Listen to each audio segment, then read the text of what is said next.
Alrighty. Welcome back to the pod, back to Game and Compute. So, once you get your, couple platforms kind of up and running, that's probably the most exciting part. I think for most people, the most exciting part is deciding that you want to, get involved in e-commerce and set up, a site. And, it's easy to be really excited about, posting things online.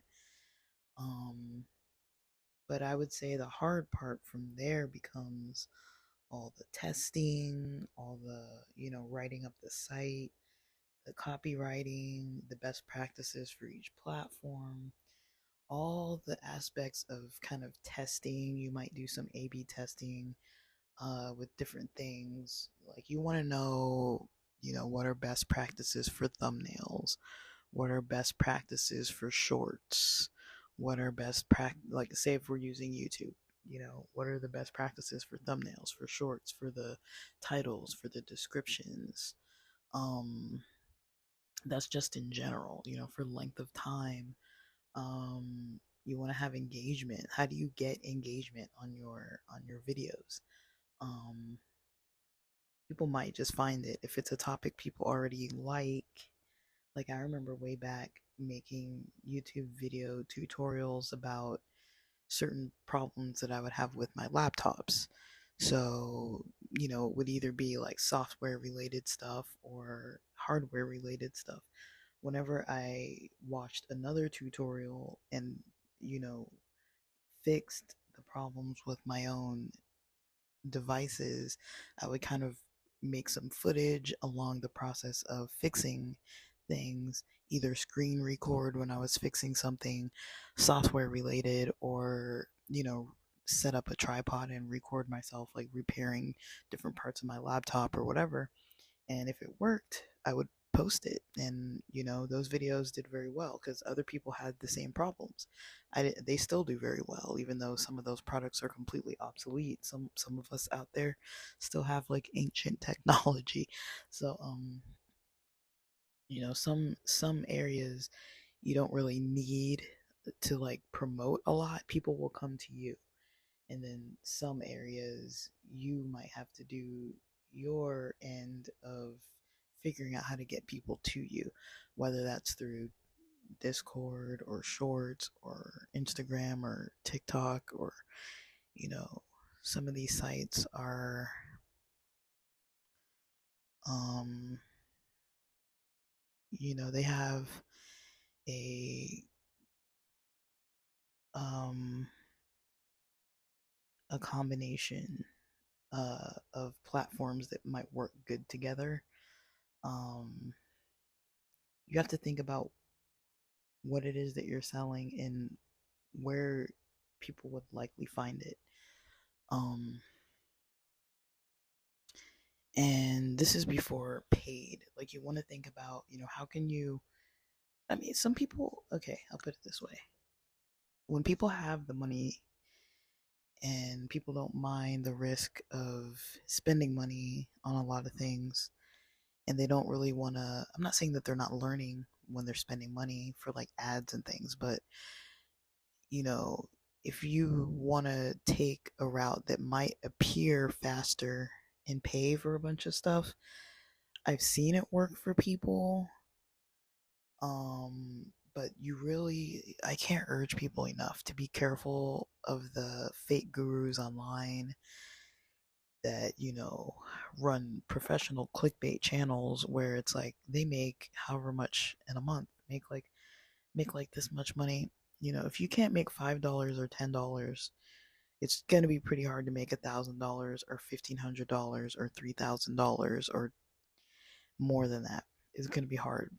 And some of these fake gurus online only do it once ever to prove that they could do it, and from then on, they're selling a course. Now, those of you who do dabble in e-commerce and know a lot about it. And if you've heard older episodes that I recorded earlier this summer messing around with Shopify and all kinds of other projects I was kind of not fully doing the best on. If you've considered those types of that content that I posted, you will know that just because something is a winning product doesn't mean that it's going to be that easy just to sell something. You have to consider so many angles. If you're selling something that's drop shipping from China, people do not want to wait 2 weeks for your thing. A lot of times that might be the biggest barrier for you. Um, if you have uh, say for example, like TikTok is powerful. I think TikTok is powerful because you don't always have to have a following. Like people aren't always just trying to follow you um, because of the TikToks you post. Um, it's such a short form platform that it's an easy way to kind of get your point across. And especially if you're in a niche that is already ranking, you're probably not going to have any trouble on TikTok. Usually, if you have a video clip, either an ad or like a demonstration that catches somebody's attention, either it's funny or it's quick and quirky or just like visibly appealing, people might that might lead people to click through and get towards your other um, sales pages or whatever it may be. Um, but TikTok is really powerful. It's easy for me to hate on TikTok because it is an energy drain, but as far as, organic promotion, if you want to see if something gets the attention of anybody, you can put up some clips on TikTok. They're easy to make. Learn how to use CapCut for free and make some video footage, put it up there. It's really short form, so you don't need that long of footage, even like 30 seconds. I guess another thing, maybe I didn't mention this before, but if you're starting up social media channels new, you don't want to start posting cold, standard practice, engaging with other people's content for like half a week or up to a week or so before you actually start to post your stuff on there. Now these steps are usually the hardest steps for people, is the action steps. When you are promoting products or services, usually this is going to be the most tedious part of the journey, is figuring out what works. And just because it works now, it could be a seasonal thing, it could be a trend. So, don't quit your day job and be like, I'm just gonna sell this one item on TikTok and like, you know, hope to like, buy a house off of it or something. Like maybe, but I mean, I'm not trying to discourage people. I'm just saying like it's not always as easy as it may seem. It takes a lot of time. You have to engage with these pages. Once you build them, you have to engage. If you're not engaging, um, or if you don't know what to engage about, it's going to be really difficult. Um, so, once you're on your platform or a couple platforms, you're testing, like, for TikTok, you need to know, do you need words? Do you need sound? Do you need music? If something has like auditory verbal information, standard practices, putting subtitles with it, making sure the subtitles are accurate and spelled correctly, and edited, um, making sure your links work, paying attention to the descriptions as well. There's a lot of stuff like tags, titles, everything. Instagram's pretty much the same. Instagram is pretty interactive. It can be pretty fun. Um, it does feel more like a community that kind of tunes in to kind of engage with your content. I feel like Instagram, the power of Instagram is that, you know, uh, just that, just that aspect of people following you and engaging with your content that you post from wherever it is, even if you're just posting ads from TikTok onto Instagram or whatever. Um, just the fact that people will be there for that. Um, and there's other methods. Blogging. You need to learn the SEO for blogs.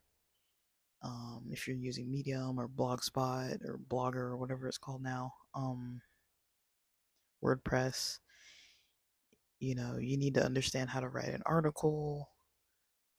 You need to understand keywords. You need to understand, placement of keywords, headings,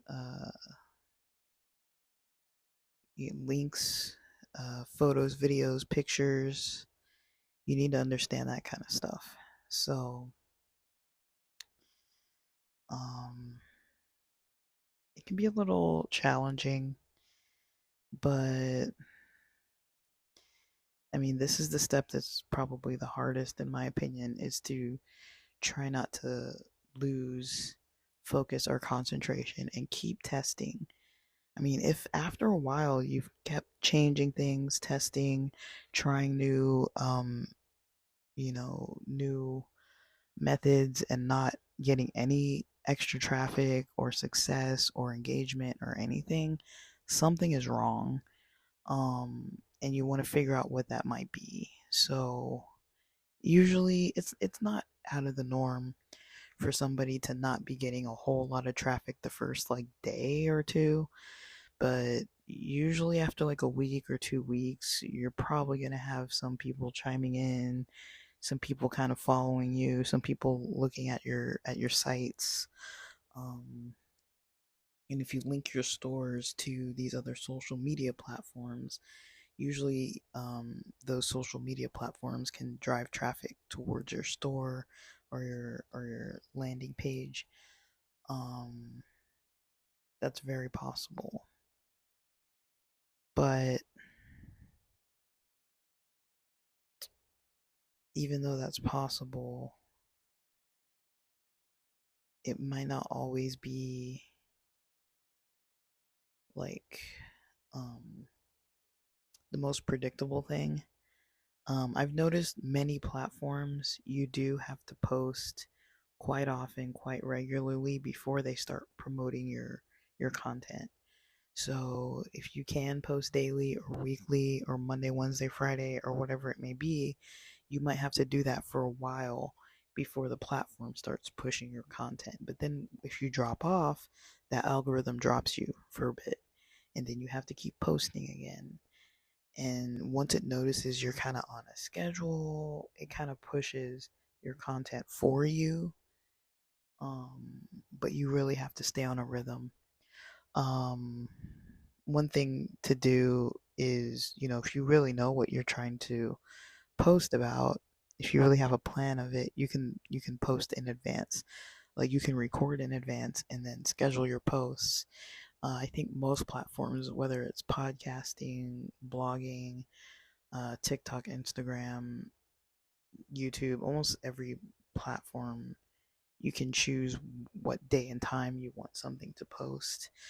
And so that can be a very helpful feature as well. Um,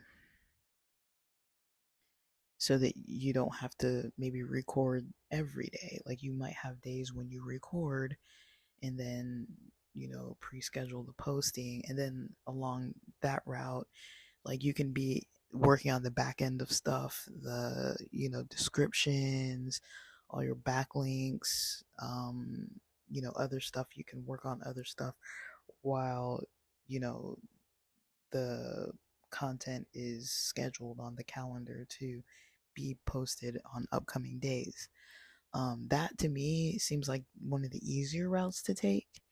Because then you're not having to record every single day, but it kind of depends. Like if you're recording like services for, I don't know, like you're helping people build their credit or something, and that's the service that you're providing, and every day you're posting financial news, kind of like that Clear Value, it was his name, like Clear Value Taxes or something like that. um he posts like daily news about the financial world. So, say if you were posting some kind of daily news to get people tuning in, and then they can go to your store and get help from you, um, or your page and get help from you, um, get some kind of consulting advice. I mean, you'd have to be like a a, a financial professional to be able to provide those services. You can't just do whatever. But I'm just saying, as an example, um, some people you can't post that in advance. Like I can't post in advance on a Wednesday what's going to happen on Saturday. Like I don't know yet. I have to wait till Saturday to see what the news is. Or if I'm posting the news from yesterday, it's Wednesday and I'm posting yesterday's news, I can potentially record on Tuesday and post on Wednesday. Post it, like schedule it to post for Wednesday. But certain topics, it kind of just depends on your niche. Like some things are kind of evergreen when it comes to like financial news and all kinds of news types of stories. It might not be evergreen. Some are though, like different things about like market crashes on different days, and like things that are just kind of like historical dates. Those are kind of evergreen, but otherwise it's hard, guys. It can be hard. It can be easy. It can be fun, and it can be hard. Uh, all the shadow banning, all the different platforms having their issues and rules with you posting ads and posting content that some of it, you're gonna get some kind of pushback from the platform. So you want to know what's okay to do and what's not okay. Otherwise, those types of things are going to keep getting you into trouble, and it's going to be hard to kind of get the engagement that you're looking for. Now, the methods I'm talking about aren't the only methods that exist. A lot of people, what they do is often they will pay for ads, even if it's like $5 a day, $10 a day, something like that, just to get that traffic up fast. I mean, that is one method to do it, but if you don't want to risk any of your money, the free route is usually the longer route, but usually you're going to be working on these projects, parts of these phases of your project, like multiple times in a week. Um, and when it comes to, platforms like podcasts or blogs, usually you're going to have to build up the engagement pretty much from scratch, and it might take a while. I've tested this before, like this podcast, I have other podcasts, and then I created a fifth new podcast during the summer. Now, it wasn't really like I wanted to. I was just like, it's just another source of traffic to one of the projects I was working on. And so I didn't really mind having an extra podcast, but it wasn't getting a lot of engagement. It hadn't been open for like, you know, 2 3 years like my other ones. um you know I was dealing with all these new algorithm issues with Spotify and everything compared to before, when it went from Anchor, and then the changes with Anchor, then the Spotify, then the like 3 or 4 changes that Spotify has gone through during the last year or so. um it was cold from these past uh it was cold from Spotify, and it didn't, the other platforms I was on, I wasn't really too heavy on the social media presence. So trying to promote a podcast from scratch, just out of thin air, that is not easy these days. It was a little easier in 2020 because everybody was starting then.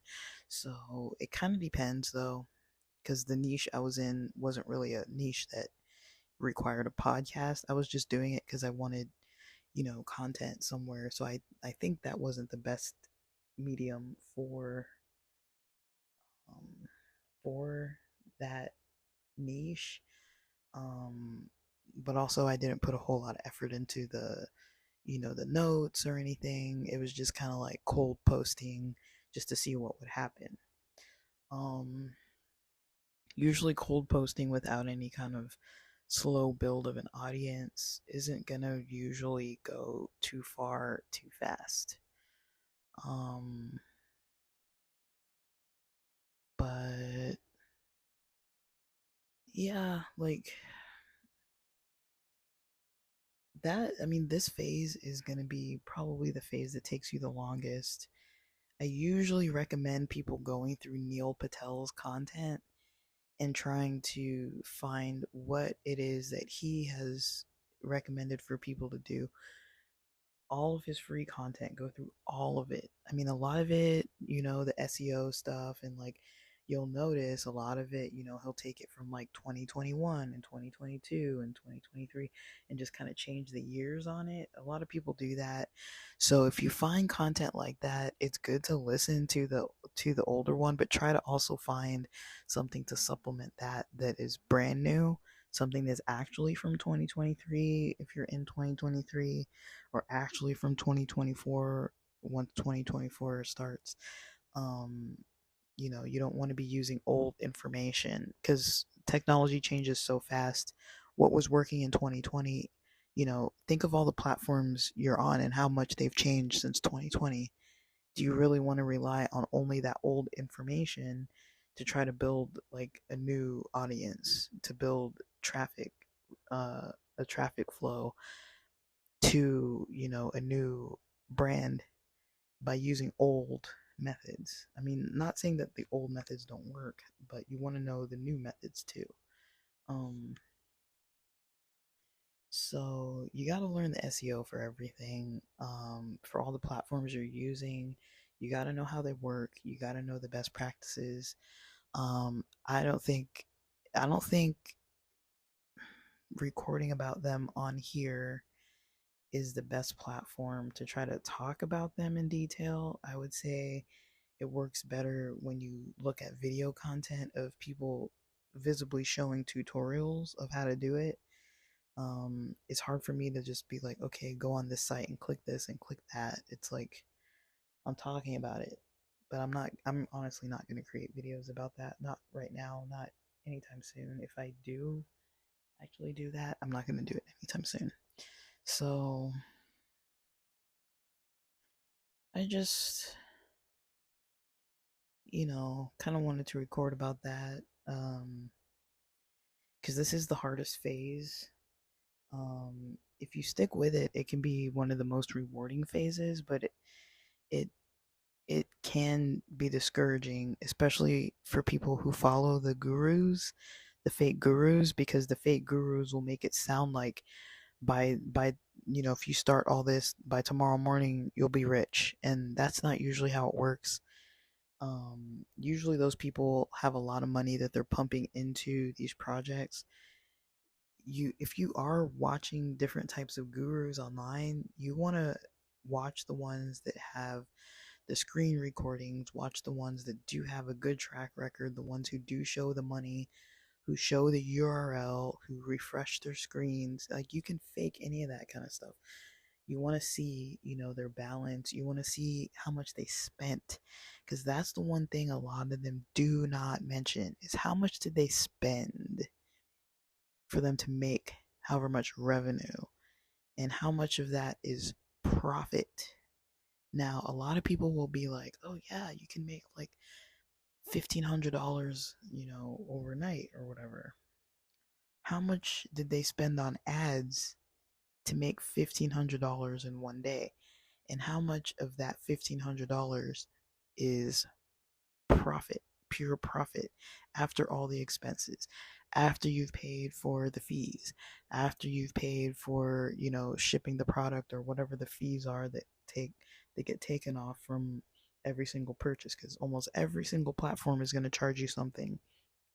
If it's not a monthly subscription, they're going to charge you, like Etsy charges you for posting. It's only 20 cents, but they charge you for posting. Everything you sell, if it's like a print on demand or a digital product or something, they're going to take a small amount of that profit. Print on demand takes a small portion of your money. um, Transferring money, even if you're using like PayPal and transferring it into like a bank account, that's going to cost you some money. PayPal charges you. Sometimes PayPal holds your money forever, but if that's not the case, if you get past that issue, then you might have to deal with those other issues after that fact. So just kind of knowing what to expect can be really helpful, but um it really can be a challenge. Um but if you understand sales, if you understand the market, if you understand your product, if you understand who is going to buy this product, and if you do have to put up money up front for ads and for promoting your site and getting followers or customers or anything, um just to kind of get the ball rolling, if you have the money to risk to do that, I'm not going to discourage people from doing it. I'm just saying, like, you can do it for free as well, but a lot of these people online, um I wouldn't say they're really fake. I just think they're fake as in they don't tell the whole truth. And so they make it seem one way when it's like they don't show you all the behind the scenes. I've noticed the things that they don't show is, you know, the pure profit. What's their profit? It's not uncommon to see somebody making $1,500 overnight, as their revenue, and then they actually come out with like maybe like $100, $200 that's actually profit, or spending like $300, to make like, you want to come out on top of whatever your expenses are. But when you think of it, it's like, if I take an item, I don't know what's an item that I have. Um, let's say C4. If you've ever used that pre-workout C4, say I'm able to get unopened C4 powder, pre-workout powder from a store that sells it. Like, it's usually about, I think, mm, I've seen it for $35. I've seen it for like $25. So let's call it $30. Usually in a store, it's $30.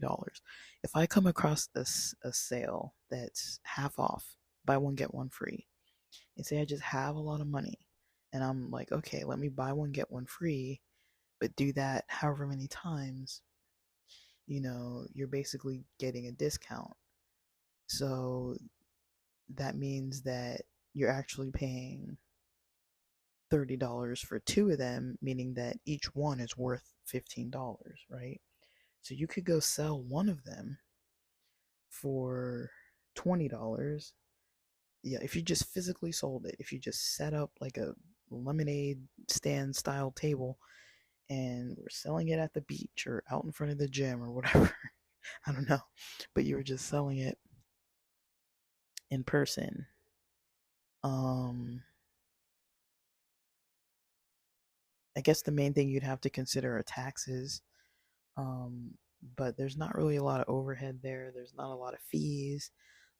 You can consider, okay, like if you don't have a table, if you don't have a stand, if you don't have a sign, you might have to like dish out to make signs. But say you buy a whole bunch of these C4 containers um, of pre-workout powder, and you found a good place to set up shop, and you're just going to sell these things just out of the trunk of your car or something. And $15 each.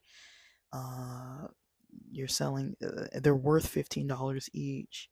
You're selling them for $20 to get a profit. That means that the buyer is getting $10 off from what they would get in the store, and you are making $5 per sale. If that was a marketable product that you could just sell like that and nobody would think twice about it, they'd buy it off of you, and you're not going through any other website, you're not going through eBay, you're not going through Mercari, you're not going through Let's Go or any other website. You're not going through any other website. All you're going through is your, selling it in person. You can make a $5 profit off of all of them. So if you see what I'm saying, uh, to make, to be able to make $100, if you divide that by 5, that means you'd have to sell 20 products a day to make, um, 20 products a day to make, um, $100. And then how much would you be spending to even have 20 products to sell? Uh, if originally they're $30, um, so 20 products originally at $30 would cost you $600, but you would divide that in half. You'd have to have $300 spent just on the product. Um, but like that would give you. Am I doing that math right? That doesn't sound right. But basically, you'd have to have 20 of them. Yeah, so that's going to cost you a lot of money to have the amount that you need just so you can sell it. Um, so, like, you basically have to sell it at an amount that you're going to make a decent profit off of it. Um, so, that's kind of what you want to look at. Um, but if you're actually selling on an actual website, you're going to have a lot more fees. I mean, like there are fees, and like I mentioned, like if you're selling in person, there's going to be the gas, there's going to be maybe if you're selling at a swap meet or something, you're going to have to pay maybe $30 a month or $50 a month to get like a permit to sell there or whatever. Like there's going to be fees involved. Um, but if you're able to just like sell it in a way where you don't have a lot of fees in person, that's not such a bad deal. But usually you can't just sell stuff. Um, Usually most businesses don't want you selling stuff to people. Usually, I mean, you could probably sell something on the way out, but usually, say if you're selling it at a gym, you're not going to sell a pre-workout after somebody goes to the gym. Usually they want the pre-workout when they go in. Um, so that's kind of what you want to focus on. Um, and yeah, so if you are following other people's content, you want to follow the people who are showing you how to make a profit and how much profit you're actually making. Um, and how much you have to buy to make a profit off of it. Um, like stuff that's on sale, that can be one way for arbitrage. But you got to be patient sometimes. Like just because you buy something doesn't mean other people are gonna buy it off of you. It might not be a hot product at the moment, but we've got holidays coming up. Um, Consumerism, if you live in the US, it is consumerism season. Like pretty much once October hits, people just consume like crazy. And so, I would say now is the time to kind of get stuff, set up shop, get the ball rolling so that you can start getting traffic, so that you can start getting, your pages kind of like organically, seeded. You kind of want to, you know, nurture it, as you're building versus having to like try to do it on like Black Friday all overnight. You'd probably have better luck if you're doing it um, not on Black Friday. So, yeah, that's just kind of some food for thought. And I hope that's helpful. I don't even really know, but I hope that's helpful. And with that, thanks for listening.